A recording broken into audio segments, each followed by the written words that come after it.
So the other day I was talking to somebody at the gym, and he was telling me he has this bad habit of being somebody that expects the worst is gonna happen. Something's gonna happen. He was like, oh, it could be a beautiful day outside, but I'm like, yeah, pretty soon it's gonna be like storming and whatever. And I asked him, I said, well, in that moment when you're thinking those thoughts, what else do you think of? Do you just think of what could happen, glass half empty? And he's like, yeah, I just stay in that space. And I was like, I want you to try something. Next time that happens, I actually want you to stop in that moment, to look around and find something to be grateful for. Simply just find something to be grateful for. That's it. And he was like, oh. And I was like, yeah, you need to interrupt that thought. You need to interrupt that feeling that you have, and you need to replace it with a feeling of gratitude, because there's always something for you to be grateful for. The problem is that when you allow your head to go down that rabbit hole, it becomes so dark that you can't see anything else. You can't see any light. But if you're forcing yourself to see some light, if you're forcing yourself to find something to be grateful for, now your mind goes to focusing on that. And I was like, so give me an example of something you think about frequently. He's like, I think about my parents, they're older, and how much time I have left with them. Interrupt that thought and just think about, be grateful to the fact that you still have them, that you have had them, and that you get to still call them today and actually talk to them or go visit them or whatever. Just think about that. Think about the memories you've had with them. And he was like, oh yeah.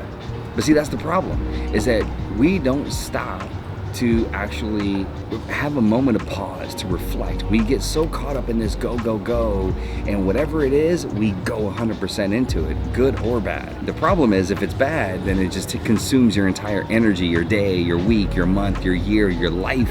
And so I'm trying to get people to understand that it's important, at least for me, what I've learned, when I've had plenty of those moments over the course of my life where I've gone down that rabbit hole, I've had those negative thoughts, I had to immediately interrupt it and say, nope, let me find something to be grateful for.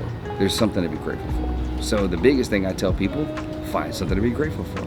So another thing that we touched on was, I said to him, because he was talking about how another part of him expecting the worst to happen, work is good right now, and then I just anticipate that, what if I lose it all?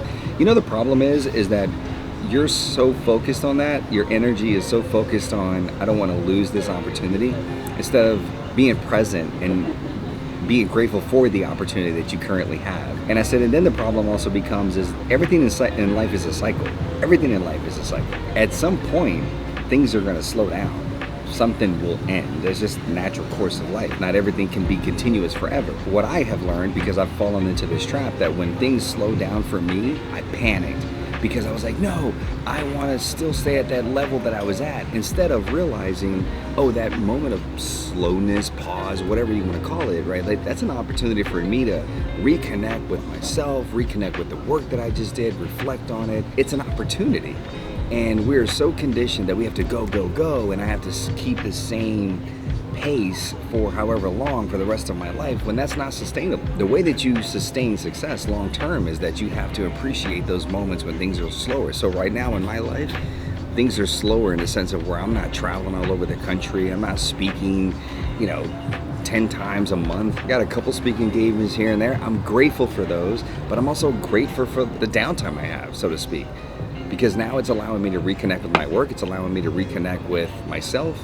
Then I can be a better version of myself when the opportunities pick back up, because that's the natural course of life. The cycle, it's gonna pick back up. So I guess the key is just appreciate those moments, right? There's something beautiful that come from those moments as well. And it's okay to sit in stillness. It's okay to sit in a moment of pause, to reflect, to appreciate, to find something to be grateful for. That's what life is all about.